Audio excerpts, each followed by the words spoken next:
George Bilecki here with Nesson Patriots beat reporter Zach Cox. The Pats just wrapping up their second to last day of practice. We're heading to East Rutherford to face the New York Jets. Both teams winless on the year, but the Pats coming off a great defensive performance, Zach. But a notable absence today, still no Kyle Van Noy. Dante Hightower saying earlier today too, he's still getting back into football shape after taking last season off. Where do you see that affecting the linebacker depth on Sunday?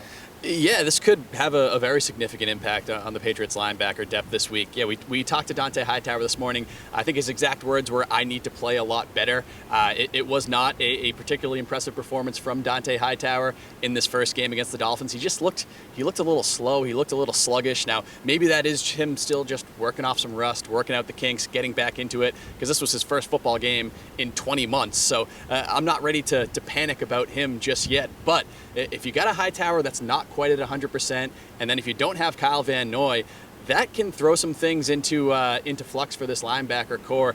Maybe you'll see Dante Hightower move into more of an edge role if Kyle Van Noy isn't there. You might see larger roles for Josh Uche, for Chase Winovich. This is a front seven that's supposed to be a strength of the team after all the Patriots put into it this offseason, but there's definitely some legitimate question marks in there this week. And a question mark at right tackle as well. Still no Trent Brown today. He's out with a calf injury that knocked him out of the game on Sunday against the Dolphins. We saw Yasir Durant at right tackle. Where do you see that there? Do you think Durant sticks at that right tackle spot for this Sunday?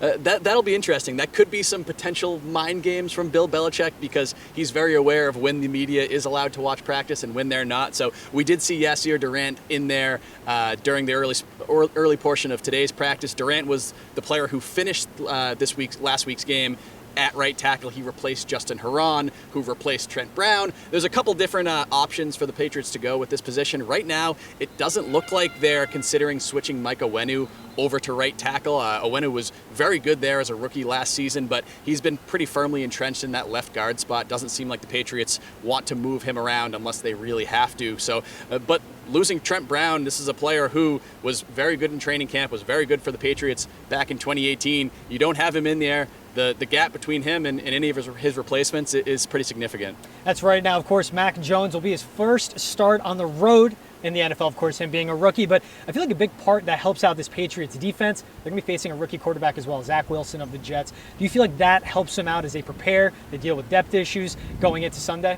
Yeah, absolutely. I mean, Bill Belichick is 21-6 against rookie quarterbacks since he's been with the Patriots. They had a streak of 9 straight wins against rookies before they lost to Tagovailoa last season.